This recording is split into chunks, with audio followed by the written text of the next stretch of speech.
This is my crashed Volvo XC40, and in this video we're going to complete this rebuild and get this car back on the road.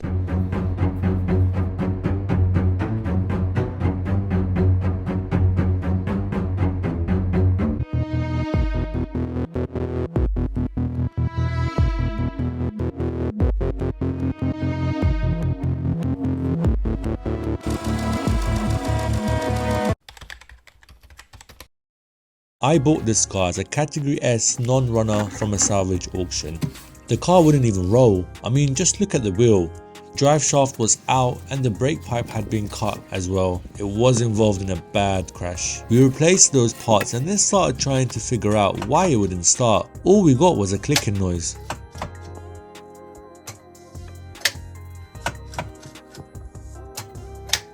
First we tried clearing the crash data, which usually works on these Volvos. But not this time. Plugged in my diagnostic tool, still no luck. At this point I was starting to get really worried. I even thought the engine might be damaged. The good news, well, we were able to turn the engine by hand, which is always a positive sign. Next, I checked the fuses and that's when I noticed the pyro fuse. We've done a lot of these Volvos and I've never seen a pyro fuse on the battery before. Normally sending off the airbag module and resetting the crash data is all you need.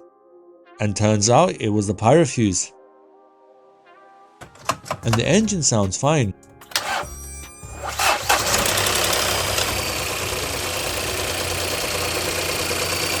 Alright, now that's sorted, let's get back to the build. And we're going to start on the inside. We're going to take out this deployed dashboard, the steering airbag, knee airbag, and then we'll also need to take out the curtain airbags. Both sides are deployed. So, let's go. There are two small openings at the back of the steering wheel. After turning the wheel, I use a screwdriver to unclip the airbag from the steering wheel.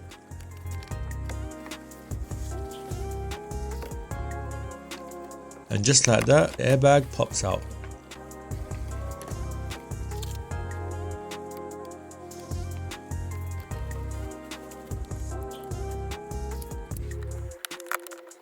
And now I'm taking off all the trims.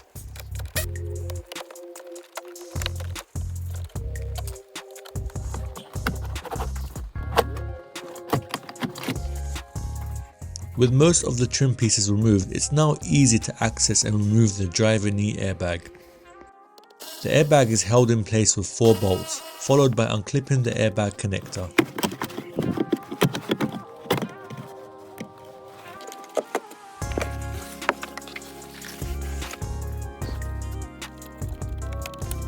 And now I'm removing the remaining bolts and then the dashboard can come out.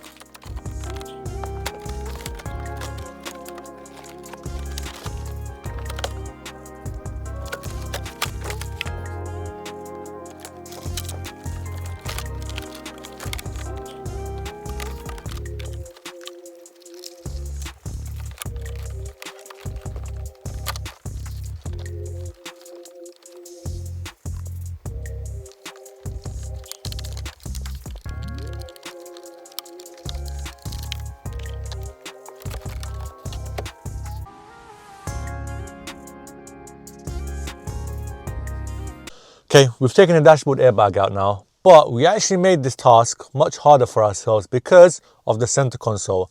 What I did was I unbolted a few bolts here and I pulled back the center console just to give us some room, but this is the maximum it will come out. What I should have done is completely removed the parts here, take it off completely, and then I'll have all the room here. It will just make things so much easier. But again, that's a lesson learned for next time. Okay, we'll get back to the video, but I just wanted to let you guys know that I may have bought a new car, but to be honest, I'm not happy with it because I got excited at auction time and I overbid. So what happened was, it's a Tesla Model 3, it's a long range, so it's good. It does about 340 miles on a full charge, roughly, but the damage itself is bad. I mean, it didn't look bad from the photos, and in the heat of the moment, I was just bidding and bidding and bidding. It was against me and someone in Romania, so we was bidding back and forth, and the price on face value, it's actually very good. So I'll tell you how much I want it for. I want it for £5,600. After fees, it's about £6,500 for a Tesla Model 3 2022 plate, and it's done about, I would say, less than 60,000. but they didn't have the mileage on the Copart advert. But I plugged the registration plate into full car checks and I could see the mileage, the latest mileage was from DVLA at 60,000 miles. So it'll be around that.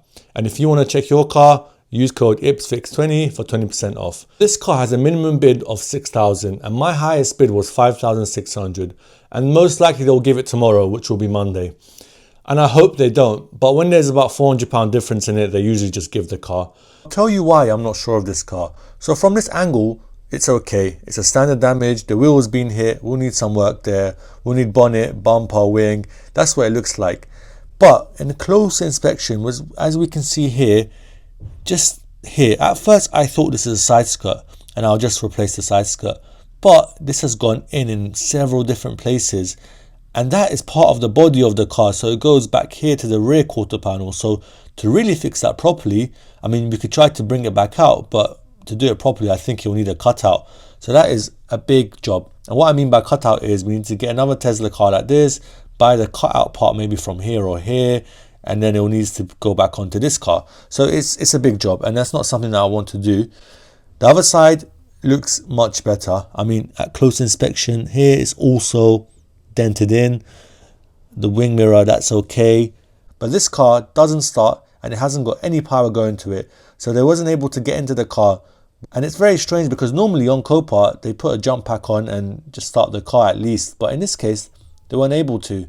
And from this angle, we can see the side has been hit. Quite badly, actually.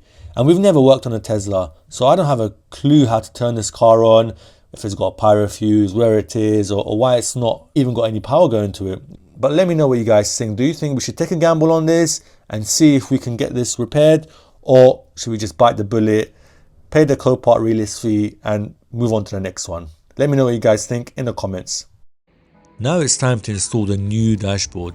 We just follow the same steps in reverse, making sure every bolt is back in its place.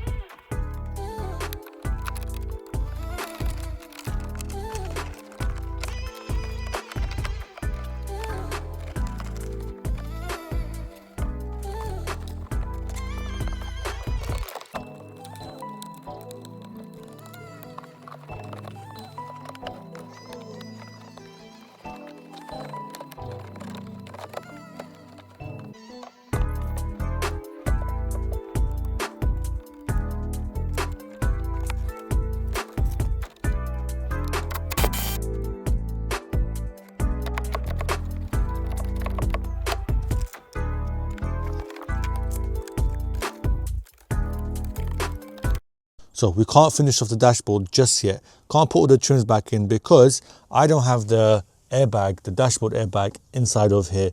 And that's because when I took out this dashboard, there's a Bluetooth module sitting just behind here. And this is the plug for it. And as you can see, it's broken. The other side of it here, which goes onto the module, has snapped off. That's because it's very hard to see the location of it.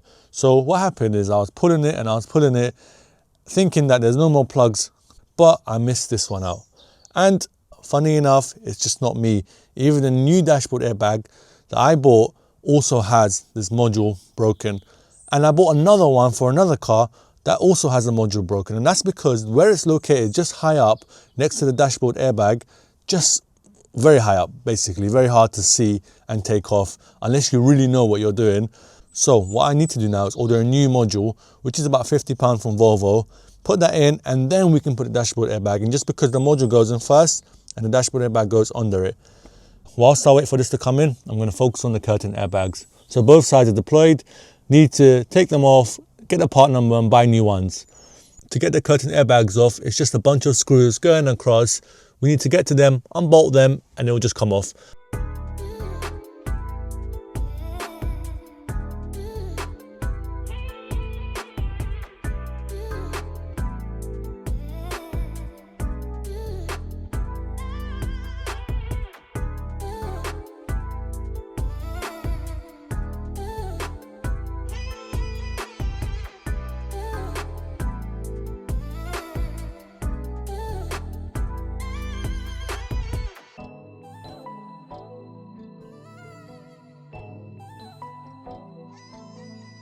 So the dashboard airbag and the Bluetooth module have arrived.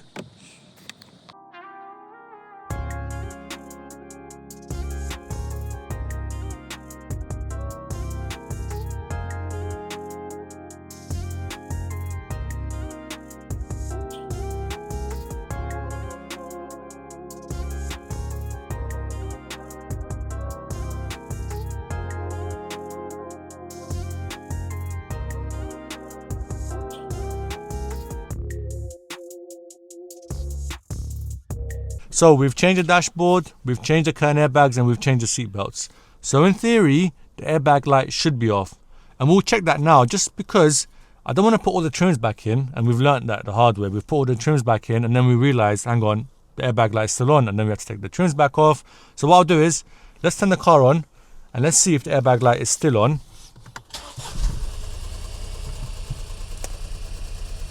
Let's have a look. Yeah, I mean, it's still there. Yeah. Yeah, the airbag light's still there, so we're going to have to try to clear it. Okay. Passenger restraint, disable switch, passenger airbag cut off, enable switch. Alright, we'll start by looking at the passenger seat belt. Let's make sure we plug everything in there. And then we can see if the lights, if it's all related or if passenger airbag is something different. But we'll figure it out. Let's go.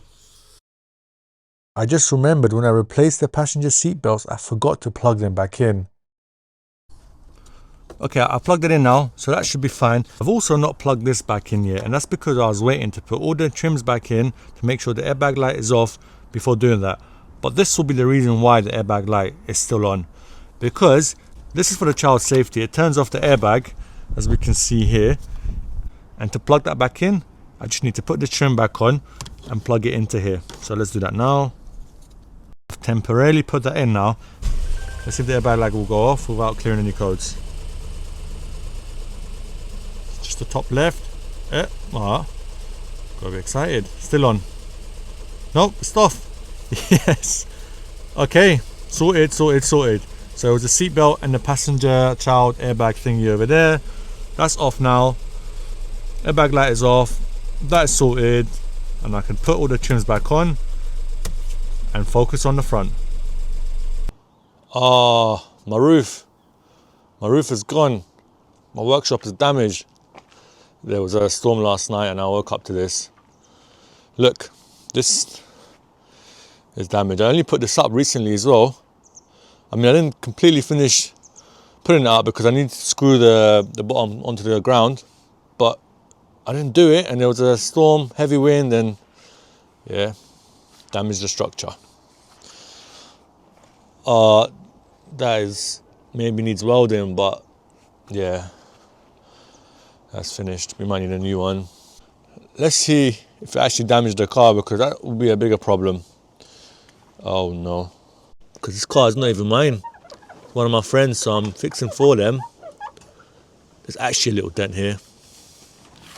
I don't know if that was there before, but that is a dent for sure. Okay. That's another little dent. I mean, it's really hard to tell, but it's a slight lump. I mean, probably get away with it, but it's not looking good. Anyways, not much we can do, but carry on with the build.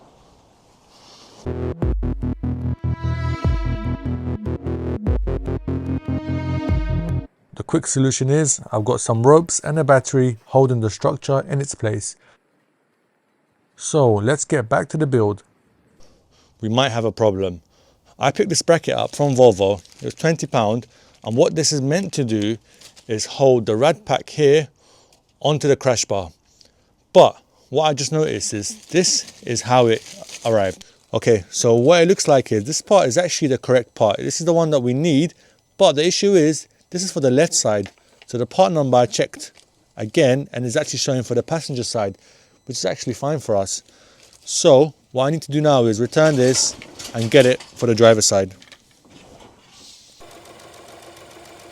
There's quite a few fixing points that are broken, and air is leaking from the intercooler, so this one's no good. So we will need to get this replaced. So the new intercooler is in now and our old one is off the car. And what I can see is where the fixing points was, just over here, we can see it's broken. Good thing is we was able to see this. If we didn't see it, we could have had performance issues, there could have been hissing noises. So it was very good that we managed to see it, take that off and put a new one back in. So let's do that now.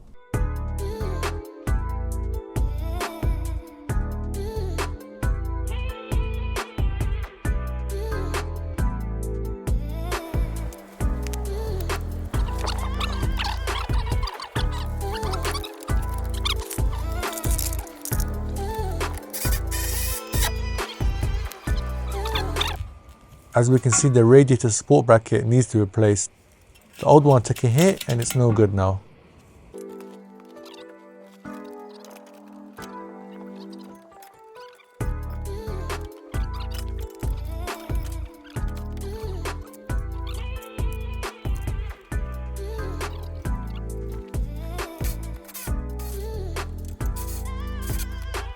Now we can start putting back the washer bottle, the headlight and the air shutters.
As we've got the headlight ballast from the broken headlight, we can just take it off and put it onto the new headlight and it should just work. It should be just plug and play.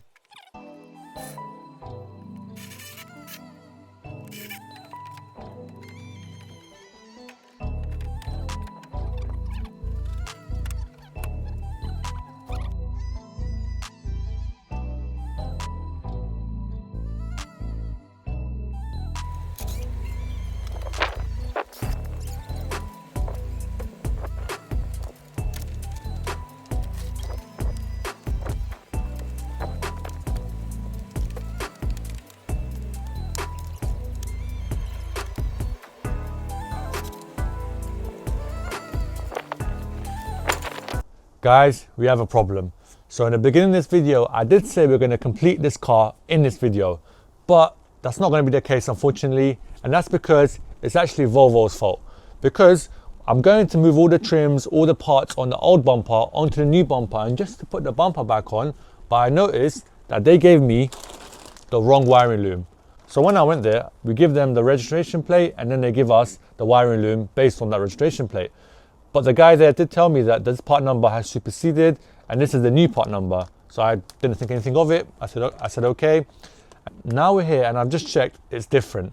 And that's because this car is ultimate spec. So it's got 360 cameras. And as you can see, this is the wiring to the camera. And it goes all the way out here and it comes out here. This is the cable wire. This is the cable for the camera here, this one here. And this has a separate plug on the car, which is this one. But the wiring loom they gave me does not have the plug that goes into here and onto the camera. It only has the main plug, which is over here. This is the main plug for the whole front parking loom, and that is on this side, just over here. So the issue we have now is we can't complete this build because today is a Saturday and this video should be going out tomorrow on a Sunday. So we're stuck. But in the next video, we're going to start on a new car, but we're also going to complete this car in that video. So stay tuned for that. And again, thank you so much for watching. Like, share and subscribe, and I'll see you in the next video. Looks nice.